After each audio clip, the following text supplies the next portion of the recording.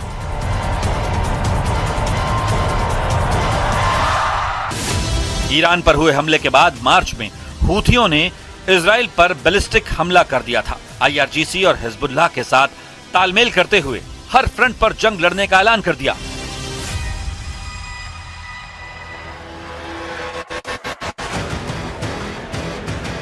इस बीच एक और खिलाड़ी पूरे हालात पर बारीकी से नजर बनाए हुए है, और वो है चीन। क्योंकि चीन सिर्फ ईरानी तेल का सबसे बड़ा खरीदार ही नहीं है, बल्कि पश्चिम एशिया में अपना प्रभाव बढ़ाने का मौका भी तलाश रहा है। अगर वॉशिंगटन और तेहरान के बीच फिर दूरी बढ़ती है तो बीजिंग खुद को एक ऐसे साझेदार के रूप में पेश कर सकता है जो बिना युद्ध के भी अपना खेल खेलना जानता है।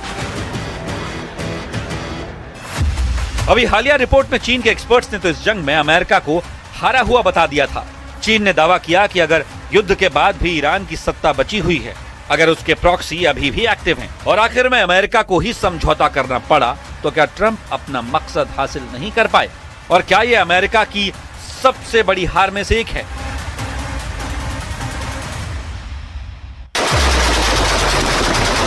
लेकिन सबसे ज्यादा बेचैनी इराक को लेकर है, जहां ईरान समर्थित कई लड़ाका गुट अभी भी एक्टिव हैं। इस गुट ने जंग के दौरान अमेरिकी ठिकानों पर पहले भी कई बार रॉकेट और ड्रोन हमले किए, और यही वजह है कि पेंटागन किसी भी सरप्राइज अटैक को लेकर बेहद अलर्ट है। क्योंकि अगर इराक में फिर से कोई मोर्चा खुला तो उसका असर सीधे अमेरिका और ईरान डील पर पड़ेगा। इन सब के बीच सबसे बड़ा रहस्य अभी भी कायम है। क्या ईरान का परमाणु प्रोग्राम पूरी तरह से खत्म हो चुका है, या फिर उसके कुछ हिस्से अभी भी सुरक्षित हैं? क्या तेहरान ने अपनी असली ताकत दुनिया की नजरों से बचाकर रखी है? और क्या यही वजह है कि समझौते के बावजूद अमेरिका और इजराइल पूरी तरह निश्चिंत नहीं दिखाई दे रहे?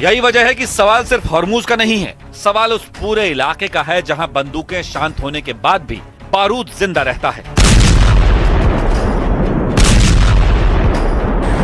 जहां सीज फायर के बाद भी मिसाइलें साइलेंट मोड में एक्टिव हैं।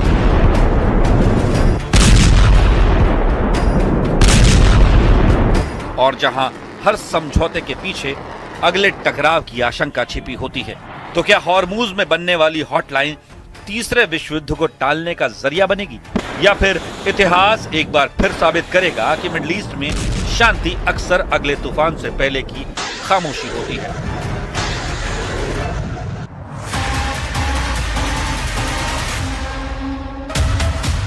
लेकिन इस सब के बीच एक और सवाल तेजी से उठने लगा है। क्या मिडिल ईस्ट में एक नया शीत युद्ध शुरू हो चुका है? एक तरफ अमेरिका और उसके सहयोगी, दूसरी तरफ मुज्तबा खामेनी के नेतृत्व में नया ईरान, जहां सीधी लड़ाई से ज्यादा दबाव, प्रतिबंध, समुद्री रास्ते, प्रॉक्सी नेटवर्क और परमाणु क्षमता के जरिए शक्ति प्रदर्शन हो रहा है। यानी कि स्ट्रेट ऑफ हॉर्मुज 21वीं सदी का नया क्यूबा मिसाइल संकट बनता जा रहा है, जहां एक गलत अनुमान, एक गलत मिसाइल मिसफायर या समुद्र में हुई एक छोटी सी गलती पूरी दुनिया को बड़े टकराव के मुहाने पर ला सकती है। फिलहाल बंदूकें खामोश हैं, लेकिन भरोसा नहीं लौटा है। मिसाइलें शांत हैं, लेकिन खतरा खत्म नहीं हुआ है। और यही वजह है कि सवाल अभी भी जिंदा है। क्या अमेरिका और ईरान के बीच हुई डील वाकई शांति का समझौता है, या फिर दूसरे राउंड से पहले का सिर्फ एक युद्ध विराम? क्योंकि मिडिल ईस्ट में इतिहास गवाह है, यहाँ जंग खत्म नहीं होती, सिर्फ अपना चेहरा बदलती हैं।